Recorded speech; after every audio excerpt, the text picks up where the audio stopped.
The country of Spain hadn't taken part in World War One. It had not fought against Russia or Great Britain or Japan. It had not been divided up during the Peace of Versailles or lost thousands of soldiers in the battles of the Great War. Yet, despite that, Spain was no more peaceful than any other part of the world. The King of Spain, Alfonso VIII, had inherited the throne even before his birth. His father had died when his mother was still pregnant, so the unborn Alfonso became king. Alfonso's mother ruled for him as regent until 1902. In that year, the 16-year-old Alfonso was coronated in the great cathedral in Seville. He was the youngest crowned king in the world at that time. While Alfonso VIII was being coronated in an elaborate ceremony that lasted for hours, a little boy named Francisco Franco Bahamonde was sitting on the doorstep of his house, tossing rocks into a puddle and wondering what he would be when he grew up. Francisco's father had left their family years before. His mother struggled to feed her family and to raise her children. Francisco didn't want to spend the rest of his life struggling to survive. He decided that the life of a soldier was a good one for him. When he grew old enough, Francisco Franco entered the Spanish army and became an officer. He fought well and always obeyed others. He won medals for bravery and was promoted again and again. He even came to the attention of King Alfonso VIII. When Franco was only 28, Alfonso put him in charge of the Spanish Foreign Legion, a Spanish fighting force commanded by the Spanish officers but mostly made up of soldiers from other countries. When World War I began, Spain remained neutral. Instead of fighting, Spain made a lot of money by selling steel, machines and engines to the countries who were fighting. But when the war ended, so did the sales. Spanish factories closed, ships sat idle, many Spanish workers lost their jobs. 3 years after the Great War ended, Spain had to fight a smaller war. A Spanish territory called Morocco, a small strip of northern Africa just across the Mediterranean Sea from Spain, rebelled. Spain sent its army across the Straits of Gibraltar, the small neck of the Mediterranean Sea between Spain and North Africa, to stop the revolt.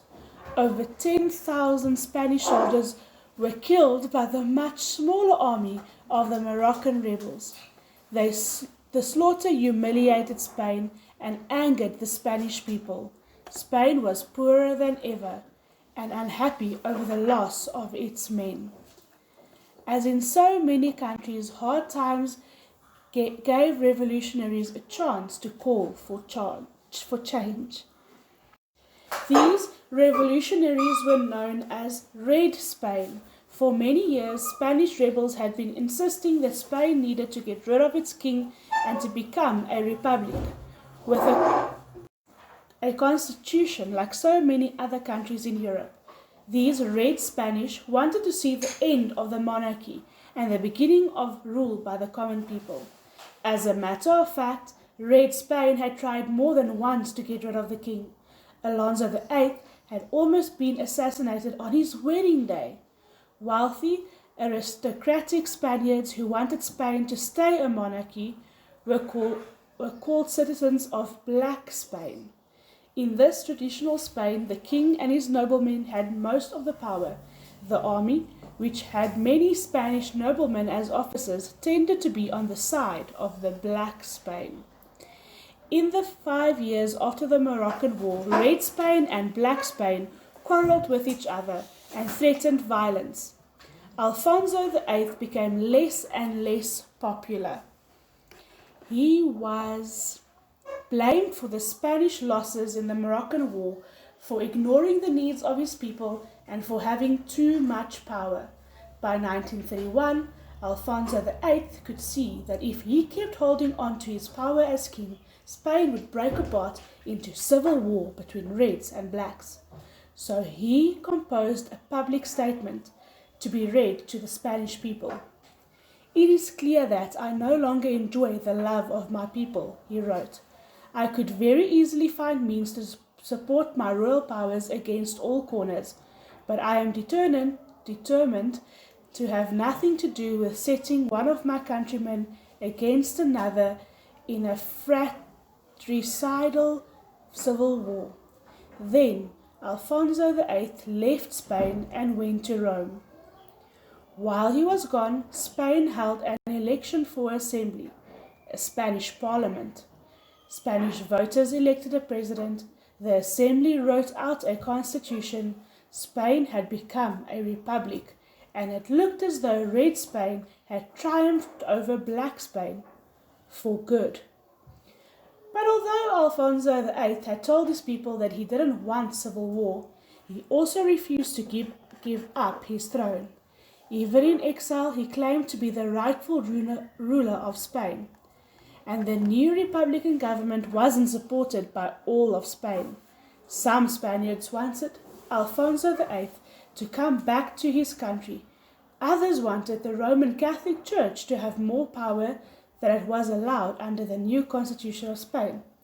One area of Spain, called Catalonia, started to insist that Catalonia should be a free country on its own right, independent of Spain. In 1936, open war broke out in Spain. Monarchists, republicans, and independent fighters took up weapons and started battles in the streets. Spain was full of political groups, each wanting something slightly different. Leaders of each group were assassinated by others. Down in Morocco, Spanish soldiers were supposed to be keeping order in the restless Spanish territories, declared that they would no longer obey the republican government of Spain. They were soon joined by the army soldiers in Spain itself. By now, Franco had become a general in the Spanish army. He was the youngest general in Europe, just as Alfonso had been Europe's youngest king. The Spanish army, calling itself the Nationalist Party of Spain, made Franco the leader. After the army rebelled, the fighting in Spain settled down into two opposing sides. The Nationalists, the army, under Francisco Franco, didn't want Alfonso VIII back, but they did believe that Spain needed a strong, decisive leader, like Mussolini of Italy. The other side, called the Popular Front, were the Spaniards who wanted Spain to keep its constitution. The Spanish Civil War between the nationalists, who have adopted fascist idea about the need for a strong leader, and the Popular Front, who wanted Spain to be a republic, went on for 3 years. Many Spanish were killed in the battles between Popular Front and the nationalists. The rest of the world got involved. Fascist Italy and Nazi Germany were on the side of the nationalists. Communist Russia, on the other hand, sent money and weapons to the Popular Front because the Soviets thought that the Popular Front might be sympathetic to communism.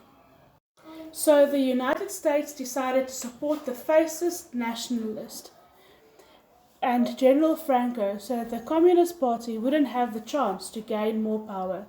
The nationalists slowly won the upper hand. Nationalist soldiers took over the west of the country and began to march north and east. The two largest cities of Spain, Barcelona and Madrid, remained under the control of the Popular Front. But after months and months of fighting, the Soviet Union saw that the Popular Front cause was doomed and stopped sending help. Now, the Popular Front had lost its steady supply of weapons and supplies. Nationalists took over Barcelona and then surrounded Madrid. A siege began and went on for months. "Madrid is a hungry city," wrote an American reporter who was in Madrid, describing the war for the New York Times. "Rice, cooked in rancid olive oil, a thin slice of beef, and oranges. Just that and nothing more. Day after day, week after week. Winter is nasty in Madrid. The cold is particularly penetrating. In the districts of Madrid that had been most heavily bombed, it is a common sight to see men, women, and children foraging around the ruins of houses for parts of beams, pieces of flooring, broken furniture, anything so long as it is wood and will burn. Finally, the Popular Front the Popular Front was forced to give up the last city that they controlled. On March 1, 1939, Madrid surrendered. Francisco Franco and his army now controlled Spain. Another New York Times reporter described his experiences driving through Spain and seeing peasants and schoolchildren everywhere giving the straight-armed facet salute. The country, he wrote, was orderly, subdued, if not unified. There are no books on sale, there are no newspapers, cigarettes, large loaves of bread, coffee, and wine. In the train, soldiers fill the compartments and aisles, sit or lay on the platforms, and overflow into the vestibules. These soldiers would help Franco keep control of his new power. General Franco would now rule as a military dictator over Spain. Like Mussolini, he would control his country with his army. Franco earned a reputation as a ruthless, intolerant dictator. Those who opposed him were taken prisoner and often died of starvation. If they weren't put to death, later historians estimated that as many as 200,000 Spaniards died because of Franco's rule. 2 years after the surrender of Madrid, Alfonso VIII died in Rome, and on the last day of February 1941, he left the throne of Spain to his son, Prince Juan Carlos, who had been born in Rome just 3 years before. But Juan Carlos would not rule over Spain until Francisco Franco died 40 years later.